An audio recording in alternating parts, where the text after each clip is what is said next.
अस्सलाम वालेकुम नाज़रीन, तव्हां ॾिसी रहिया आहियो GM न्यूज़ ख़बरनि जे अपडेट जे सिलसिले खे अॻियां वधाइण तव्हांखे ॾेई खां ख़बर ॾींदा हलूं त ॾेई खां असांखे रिपोर्ट करे रहियो आहे अली गुलाम खोसो। ॾेई भरिसां BHU डाढा अस्पताल में अॼु TB जे आलमी ॾींहं जे हवाले सां जागरूकता मुहिम हलाई वई, जंहिंमें लेडी हेल्थ वर्कर अमली अस्पताल जे पैरामेडिकल अमले रियास अहमद आरई laboratory technician PPHI lady health worker supervisor Khadija Jamali LHV madam Maryam वाढो पारां मरीज़नि खे TB जे बारे में मशवरो ॾिनो वियो।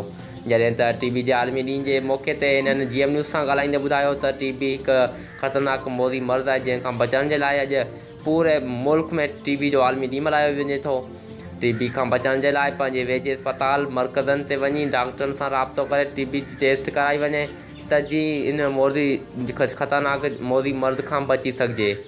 ॾेई खां असांखे रिपोर्ट करे रहियो अली गुलाम खोसो। वधीक ख़बरनि ऐं अपडेट्स लाइ ॾिसंदा रहो इन रिपोर्ट्स में। अस्सलाम वालेकुम। Riaz Ahmed laboratory technician PPHI BHU डाढा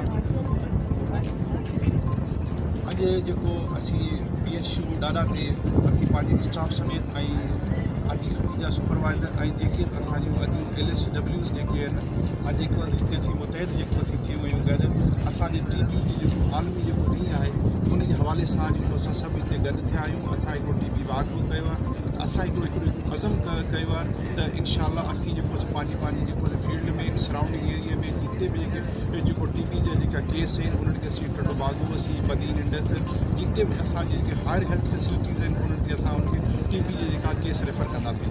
इन जे हवाले सां असां पंहिंजे जेको LHW खे उन्हनि खे हिकिड़ी जागरूकता हिकिड़ी असां मुहिम बि हलाई आहे। उनखे असां लेक्चर बि असां हिकिड़ो उन्हनि खे डिलीवर कयो आहे त जेको वफ़ाकारी पंहिंजे जेको आहे TB छा आहे, TB जी अलामात छा आहिनि, TB जो जेको इलाजु जेको क़ाबिल इलाजु आहे ऐं हीअ मौरूसी बीमारी आहे पर हिन जो क़ाबिल इलाजु आहे।